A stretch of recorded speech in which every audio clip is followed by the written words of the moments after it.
नमस्कार, रेडियो गोरखपुर 90.8 देख रहे हैं आप और मैं आपके साथ मार्तंड। और आज हम पहुँचे हैं गोरखपुर महोत्सव में, जहां पर किसानों के लिए, किसानों की उन्नति एवं समृद्धि के लिए यहाँ पर किसानों का भी स्टॉल लगाया गया है।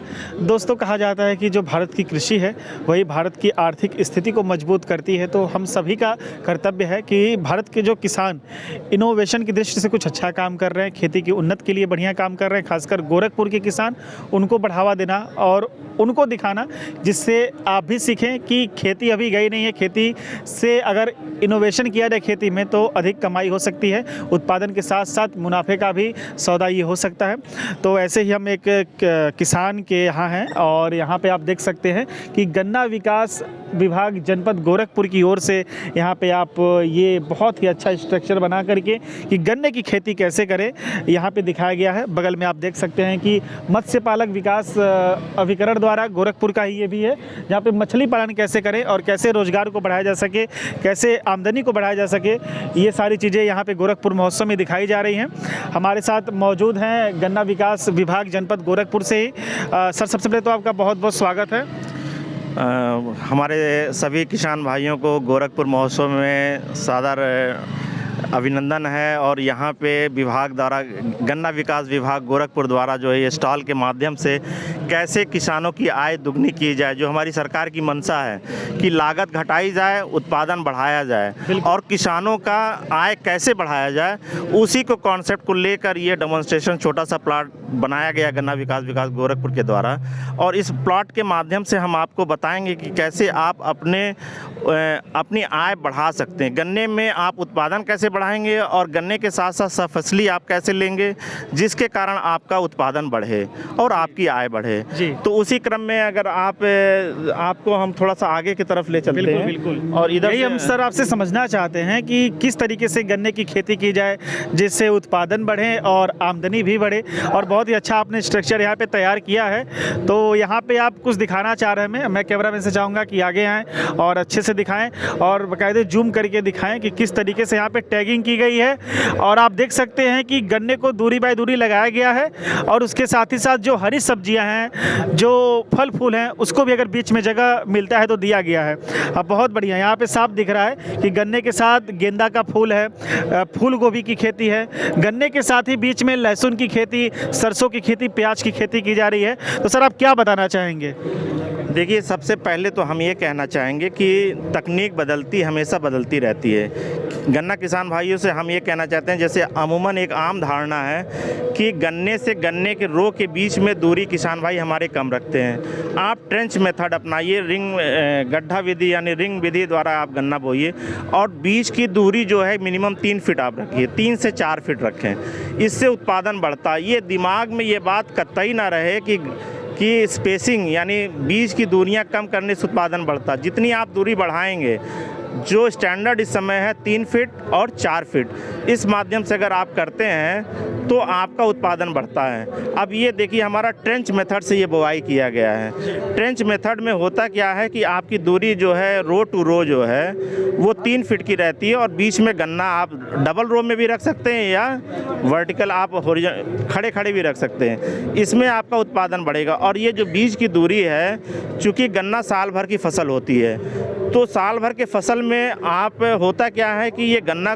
4 महीने तक बहुत छोटे अवस्था में रहती है। तो जो बीज की आपकी दूरी है, आप उसमें शॉर्ट ड्यूरेशन की यानी जो छोटे समय के जो फसल होते हैं, जैसे आपका लाही हुआ, आप उसका उत्पादन ले सकते हैं। आप जो है प्याज लगा सकते हैं, लहसुन लगा सकते हैं या हरी सब्जी लगा सकते हैं, गोभी हुआ, पत्ता गोभी हुआ, यहाँ तक कि गेंदे के फूल की भी आप उत्पादन ले सकते हैं। अभी जैसे जब आप गेंदे के फूल का उत्पादन लेते हैं तो एक जो आपका जो निमोटोड्स होते हैं वो आपके खेतों को ये अट्रैक्ट करता है। तो आपके खेतों में नुकसान पहुंचाने वाला ये निमोटोड्स जो है, इसका ये ऑटो कंट्रोलिंग हो जाता है। आप इसके लिए आपको अलग से पेस्टिसाइड डालने की ज़रूरत नहीं है, जो गन्ने को हानि भी पहुंचाता है। और दूसरे जो है ये रिंग मेथड है। यानी गड्ढा विधि द्वारा गन्ना बुआई।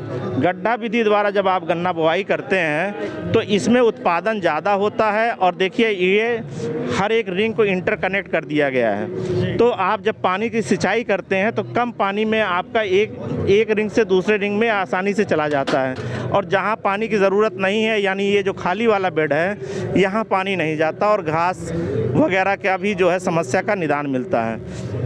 गन्ने में आप जितनी पेड़ी अधिक ले पाएँ, यानी रेटून, अगर आप 2 पेड़ी 3 पेड़ी तक अगर आप अपना गन्ना काट रहे हैं तो किसान का लाभ इसमें बढ़ता है, क्योंकि बुआई का काम इसमें कम होता है। तो अगर आप बुआई में ही लागत सबसे ज़्यादा लगती है, तो इस विधि से आपका जो है रिंग मेथड से आपकी पेड़ी जो है वो जहाँ पे आप एक बार काट रहे हैं वो 2 बार आप ले सकते हैं। और दूसरे जब आप सहफसली लेते हैं तो आपकी आय वैसे ही दुगनी हो जाती है। तो किसान भाइयों, आप इस नए स्वरूप को अपनाइए और अपनी आय बढ़ाइए। बहुत बहुत धन्यवाद। बहुत अच्छा लगा देख करके, वाकई ये इनोवेटिव है और बहुत ही अच्छे तरीके से, बल्कि व्यवस्थित तरीके से इसे बनाया गया है कि बीच में आप गन्ना की खेती, अगल बगल आप गन्ने की खेती करके बीच में अन्य फसलों को आप उगा सकते हैं। और गन्ने की खेती, जैसा कि सर ने बताया, क्या सर? एक पॉइंट छूट गया, ये आप जो है नर्सरी विधि द्वारा भी गन्ना की बुआई कर सकते हैं। नर्सरी विधि में क्या होता है कि आपका बीज जो है लगभग 75% कम लगता है, तो यानी बीज महंगा, बीज आपका कम लगा। दूसरे, अगर आपकी खेत खाली नहीं है, जैसे आप धान काटने के बाद आप गन्ना लगाना चाहते हैं तो आपका खेत खाली नहीं रहता, तो ये 25 दिन का समय आपका ट्रे में हो जाता है, उसके बाद आप ट्रांसप्लांट करते हैं। ऐसे ही गेहूँ कटने के पहले भी आप ट्रे में अपना ये नर्सरी तैयार कर सकते हैं और फिर आप डायरेक्ट खेत में ले जा सकते हैं, तो आप अपना उत्पादन बढ़ा सकते हैं। वाकई कई विधियां हैं जिसको अपना करके उत्पादन बढ़ाया जा सकता है। जैसा कि सर ने कहा कि गन्ने को इकट्ठा ना लगाएं, दूर दूर पे लगाएं, जिससे उत्पादन बढ़ेगा। ये नहीं है कि इकट्ठा लगाने पर उत्पादन बढ़ेगा, दूर दूर आप लगाएंगे तब भी उत्पादन बढ़ेगा। और जब उत्पादन बढ़ेगा तो स्वाभाविक सी बात है आमदनी बढ़ेगी। आपका बहुत बहुत धन्यवाद सर हमारे साथ जुड़ने के लिए। अब आइए दोस्तों, हमारे बगल में यहाँ पे आप देख सकते हैं कि मछली पालन भी किया जा रहा है मत्स्य विभाग गोरखपुर द्वारा। तो इसको भी हम समझे कि किस तरीके से मछली उत्पादन की दृष्टि से यहाँ पे काम हो रहा है।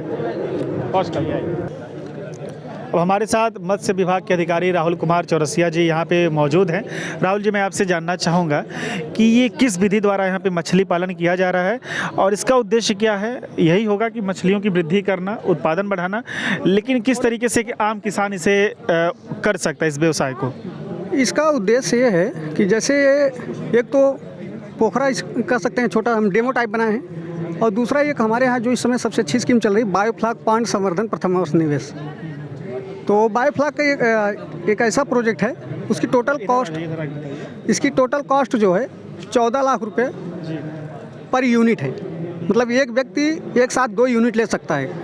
टोटल लागत इसकी 14 लाख रुपए है, जिसमें से यदि महिला के नाम से अगर ज़मीन है तो महिला को 60% विभाग सब्सिडी देगा और 40% महिला स्वयं से वहन करेगी अपने। और अगर पुरुष के नाम से ज़मीन होगी तो 40% विभाग सब्सिडी देगा और 60% पुरुष जो है घर से अपने वहन करेगा। जी जी जी। तो इस समय बायोफ्लॉक पहले टेक्निक नहीं थी, अभी आई है, बहुत अच्छी टेक्निक है।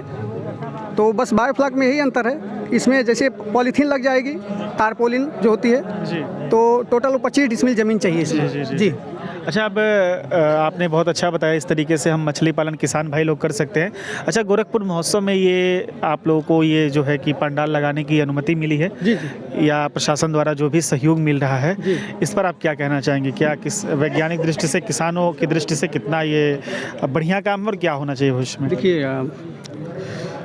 ये तो गोरखपुर महोत्सव जो लग रहा है, तो माननीय मुख्यमंत्री जी को बहुत बहुत धन्यवाद देना चाहूँगा कि, और कृषि विभाग को, कि हम लोगों को स्टॉल लगाने का यहाँ मौका मिला है। इससे जो है किसान जो भी हमारे मत्स्य पालक आएंगे, और मछली पालन से जितना भी मतलब प्रॉफिट हो सकता है उतना खेती बाड़ी से नहीं हो सकता है।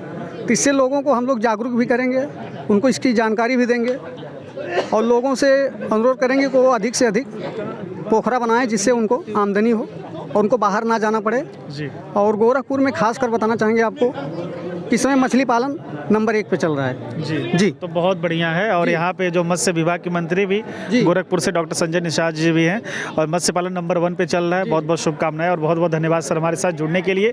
तो किसान भाइयों, आप देख सकते हैं किस तरीके से गन्ना विकास विभाग द्वारा और मत्स्य विभाग विकास द्वारा यहाँ पे तरह तरह के किसानों के आमदनी और उत्पादन के लिए काम किए जा रहे हैं। तो आप भी गोरखपुर में आकर के इन विभागों से संपर्क करके, अगर आपसे कोई संपर्क करना चाहे तो कैसे करें?